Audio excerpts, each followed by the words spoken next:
boy, oh boy, we take our minds back to that 1989 grand final and plenty to talk about, mate. In a magnificent salmon pink sort of top.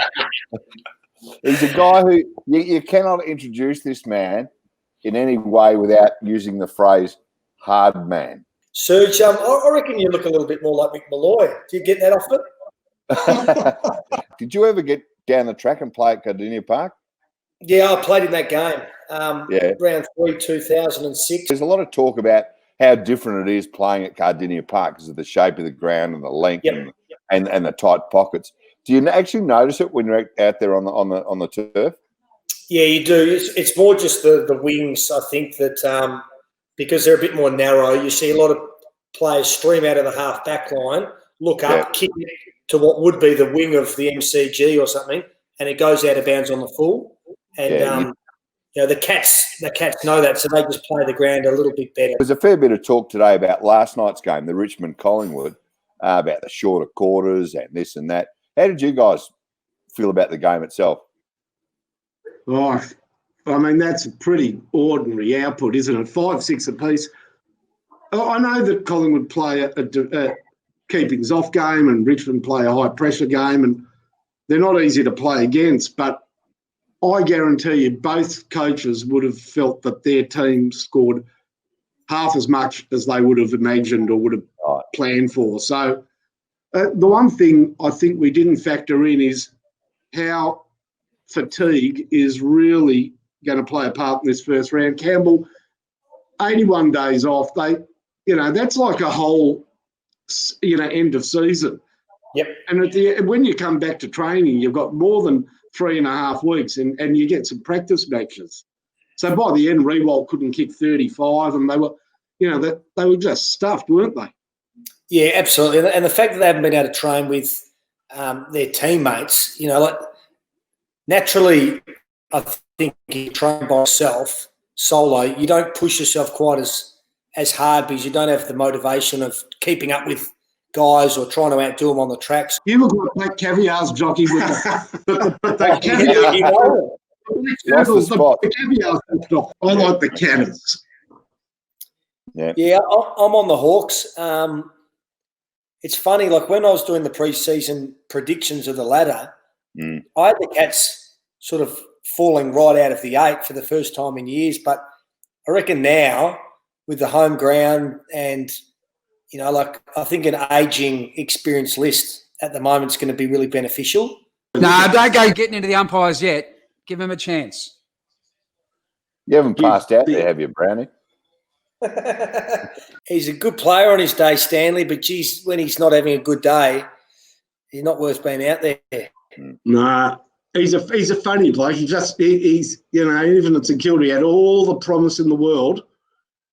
It's just not. Remember he kicked 8 one day, Finey? Remember he kicked 8 for St Kilda? We loved him when he won the grand final sprint before he ever played a game. Yeah. He's a good player on his day, Stanley, but geez, when he's not having a good day, he's not worth being out there. Nah, he's a funny bloke. He's even at St Kilda, he had all the promise in the world. It's just not. Remember he kicked 8 one day, Finey? Remember he kicked 8 for St Kilda? We loved him when he won the grand final sprint before he ever played a game. Yeah. What do you think in this wide shot when you see all the banners across the chairs, the seats? I had an argument with a bloke today. Look at that. Hello. Oh, good footy. Bit short. I think they've done a great job, Serge, with the banners in the background. Yeah, it's all digital. I had this argument today with a bloke who reckons they were feeding them banners. Yeah, they only did that in Adelaide. Remember when Port Adelaide couldn't fill the seats? Yeah, they put those big awnings. Yeah, big like tarps across. Yeah, tarps. Do you know what was written on those tarps? This is fair income. It was the South Australian. By 9 a.m. Monday. This is not a lie. It was the South Australian road campaign at the time. Do you know what their road campaign was? What? If you drink and drive, you're and then a picture of a doorknob. Or if you speed, you're and a picture of a male chicken, a cock. If you need a serial killer, that's the place to go to, Adelaide. Oh, no. Mark Rasciuto's joint. Tell us about playing with Sean Burgoyne, one of the absolute best, mate. Mate, I rate him as the best big game player that's ever played the game. That's a big statement. Massive. If you go back and you look at all the big moments in games, and in particular finals, down back, up forward in the midfield, doesn't matter where, he's always the guy that has instigated it. As his nickname suggests, Silk, just to watch him as an opposition supporter, it's an absolute pleasure the way he handles himself. But tough as nails as well. I'm absolutely dead serious. Let's just put this on record. Finey, we'll play 400 games. What opposition supporter likes watching a champion from the other team? Needs to mark this. But I always think when you say, whether you like a player or not, would you have him in your side? Walk up, start. General. When Sean Burgoyne went to Hawthorn, Pete Burgoyne had just about run his race, and I honestly thought, interesting pick-up by Hawthorn. All right, 1 or 2 years, they'll get something out of him. I cannot believe how long he has played brilliant football for Hawthorn. It's one of the great stories in footy. So, Finey, you realise that when they tried to get Sean Burgoyne at the end of 2009, Mark Williams asked for a direct swap, Burgoyne for C. Brown, and I knocked it on the head. You don't reckon that would have been a great trade for the Hawks? Be the bum, get 10 years out of Sean. They tried to get Lewis. They tried to get Ryan Schoenmakers. And in the end, they were going to settle for me, which is extraordinary. In all fairness, you might have been behind Jordan Lewis, but it'd have been above Schoenmakers, perhaps. Oh, yeah, but I think he was only like 19 or 20, and he's a South Australian boy who was showing potential to be a key position sort of defender. He was going to be the straight knives in that deal. Yeah. Bewsy, you were such a champion at Geelong. A lot of people forget that you spent the last year or two up in Brisbane. Tell us about that. What was that like? Well, I went up for 2 years and ended up staying for 5. So it was one of those really good opportunities and something that turned into something that, I mean, it could have gone south quickly too. So I guess the environment was great for me because there was a lot of young kids coming through, which made me feel really enthusiastic and made me feel young again. Did you get down to many of the Cats games these days? Yeah, well, look, if they're at home, I'll definitely go. If they're playing away, Melbourne, let's just watch Gary kick this first. This is going to be exciting. We'll jump in the air and throw our hands, go crazy in a minute. Hang on. Get there. I think surely it's a sausage. Yes. He's come back with a flight. He spoiled the ball, all ball. How is that a free kick? Well, I was a kid watching your dad play for Richmond, and one of my best mates was from Perth, and he said you've got to watch this Mel Brown bloke when he comes over here. Or it was the VFL in those days. They won't know what has hit him, and geez, what a character he was, and probably still is, no doubt. So he got stitched up, your dad. That is one of the untold shames of the then VFL. A bloke comes over with a reputation, and in those days, the umpires tended to be guys like Smith and Della and Robinson. They were, they took centre stage. He got 4 weeks for throwing the ball.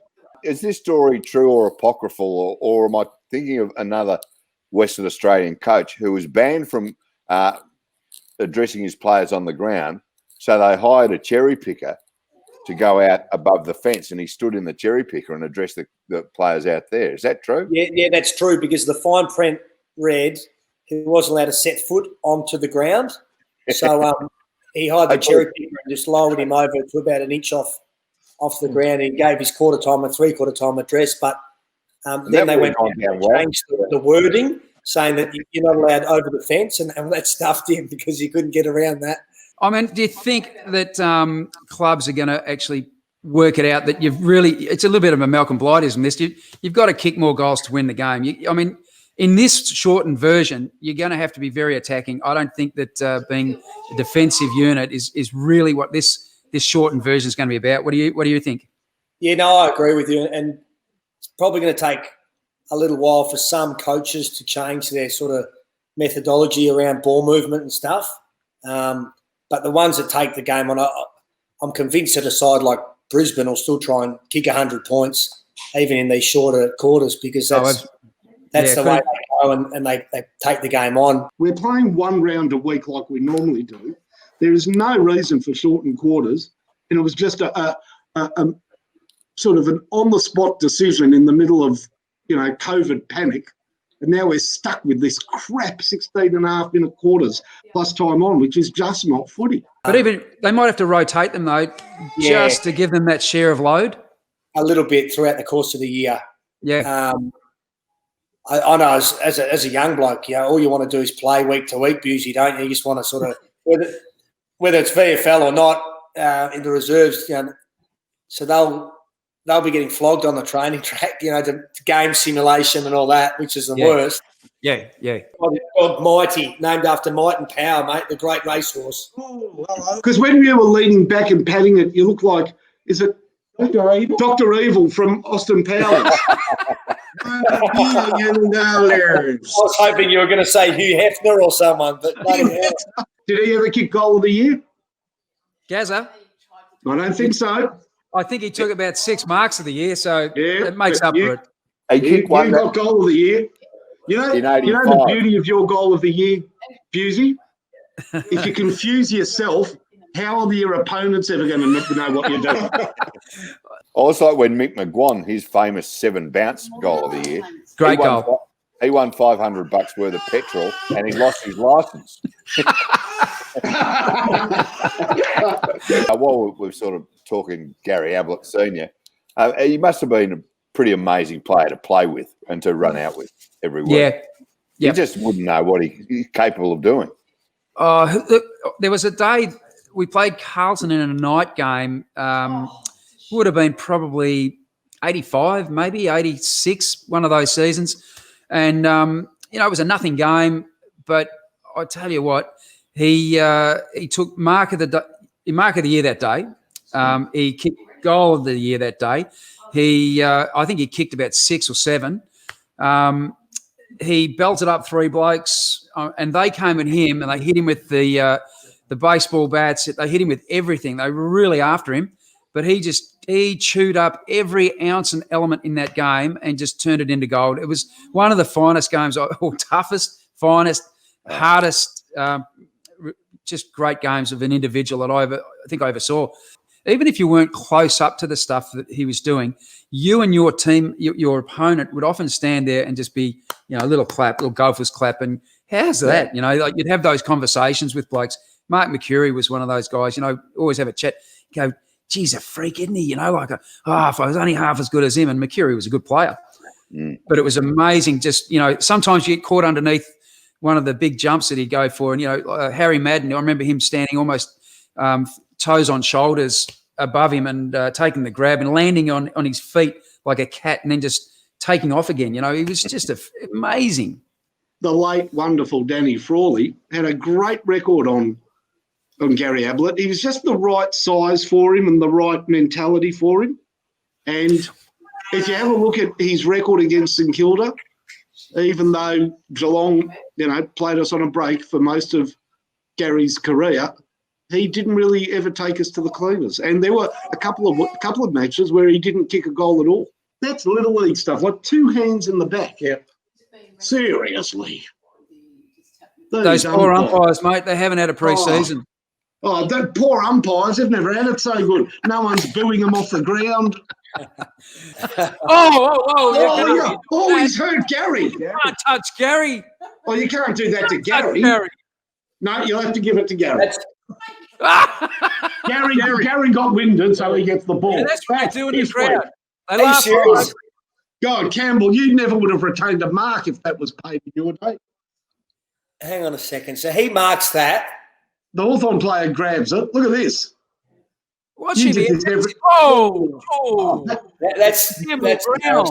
That's actually called a Campbell Brown. You should be ashamed of yourself if you do that on a footy field. I used to pick up Chappie, Varco, some of those guys. Stevie J, when he famously kick goals, mate. That's what you did. When he famously yelled out cash or credit to me, that's the Stevie J. Yeah, I remember hearing about that. Brownie, can you take us through that night?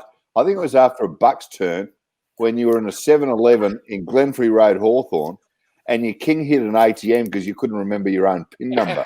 That was after Hodges 21st. Hodges 21st, okay. I was walking up Glenfrey Road and I was very thirsty on my way home. And I really wanted an orange Powerade. Luke. So I went into the 7-Eleven and I staggered in there. I'd had a little bit too much to drink. And I went up to the ATM and there was a sign on the ATM, but I didn't read it. I just sort of removed it. And I put my credit card in. I was trying to take money out to buy my Powerade, and it wouldn't work. So I was getting, more and more frustrated.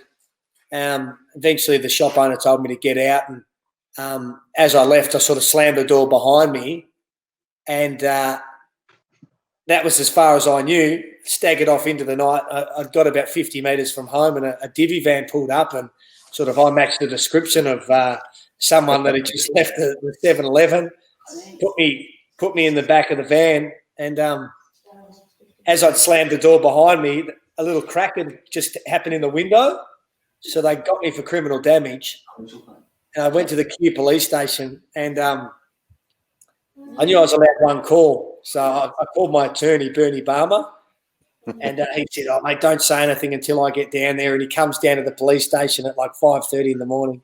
And he said, "Oh, look, what happened?" I said, "Oh, man, this is what happened." A bit vague in a few areas. He goes, "Well, it's in your right when the police ask you a question to just simply say no comment." And so we go into the interview room and the senior constable sort of hits the buttons of the 3 recording devices, one for them, one for me. And they say, "Is your name Campbell McGregor Brown, born on the 28th of August, 1983? And I say, "No comment." He said, "Bewsy, old son." He said, "You barrack for the Cats, you get value for money." He said, "You barrack for the Hawks," and I'm looking at him waiting for the punchline, "you get premierships." Prick. Yeah. They wouldn't have been giving him a game plan to follow. It would have been, "Brownie, go forward, see if you can sneak us a few goals." You know the basic patterns, but whatever else you do is a bonus, and you get goals, Brownie, wouldn't you? Yeah, my main concern was just keeping out of the way of Buddy and Ruffy. Picking up the crumbs, mate. You keep picking up the crumbs. Hey, Brownie, is that clock big enough above the fire? The clock, yeah. Did you say clock? You said clock? I did. Sit down. I've got Okay, that on. I know. It's a massive clock. There she is. Told abuse. There she is. She's got the number in a Geelong 27 on her jumper. back. She'll be actually the mother's a bloody Hawthorn supporter and sitting over there frowning at me. Good. She's a good judge then. Well, you can't. She likes premierships, you see. Have a look at any pancake parlour in Australia. It's connected to a building. And you know what's in that building? Church of Scientology. Because when they came to Australia, they didn't get the permit to be a church. So they set up a business called the Pancake Parlour. Is that right? Hey, Finey, this is a conspiracy theory I can really get behind. No, it's not a conspiracy theory. It's a fact. What about There it is. There it is. our Scientology and the pancake? Follow me. One thing about Hawthorn, never write them off. You Never can write write them them off. off. No, I'm not going They've got to be. time to get a couple before 3/4 time. I mean, I'm not suggesting they will, but they've got time, and then it's a possibility. I remember Brad Ottens coming to Geelong, who in his first season you would have said, horrendous, what a waste and what a bad pick. But they worked on him, got his hamstring stretch and length all back up. And the next pre-season, he just became a monster and never looked back. And we saw that All-Australian ruckman return for the next 5 or 6 years for Geelong, and it was just fantastic value. Oh, that's terrible by Burgoyne. That is so stupid. What would he do that for? That was a great tackle. Until he Campbell Browned him. Your name is also synonymous with that, Campbell. That's you, Brownie. That's you. Yeah. You know, there's like 7 things you can Campbell Brown. ATM machine. Teammates. Hey, Brownie, we've had a message from a viewer who reckons you look like you're in an episode of Postcards. When I was post the fire, just swirling the Merlot. Yeah, just swirling the Merlot. You're lying back on the couch. You've got the lights on. You're wearing the salmon top. Look at that. It's an innocent victim. Look at that. There's the ATM. ATM. There it is. Brownie. Yeah, bloody thing needs to spit out money. You know you've ruined that ATM's life. It winces when anybody tries to stick something in it. It's called a VOB, victim of Brown. The coach should be able to get his car washed by a few players because, I don't know, if there's no second competition, how do you get back in the team? Well, that's right. West Coast bring up those idiots Gold Coast. Can we have 4 players? Yeah, sure. Who do you want? Imagine if they rang up a proper club and said, "Hey, can we grab some players to play for us?" You tell them, have David follow. He's not playing, and he does his knee. You don't let your players play for another team. It could be their only winning team of the season. Wasn't it great? You and Platts. I mean, I'm not pissing in your pocket because I'm just that's dirty. But to have 2 great players, 2 rats at the same time. Oh, he was a absolute star. His tank was amazing. You know, his ball getting ability was second to none. To be able to play against him and you know, it was just great fun, hard work, damn hard work. You know, look, I'm going to be the first to say he probably beat me more times than I beat him, but just a privilege and fun to play against because he was genuinely, you know, probably the premier rover in the country at the time. The rules that I've been told, they're bizarre. Once they celebrating, no hugging, no high-fiving. But yet out here on the ground, they're allowed to touch each other. It's insanity. Yeah, it is madness.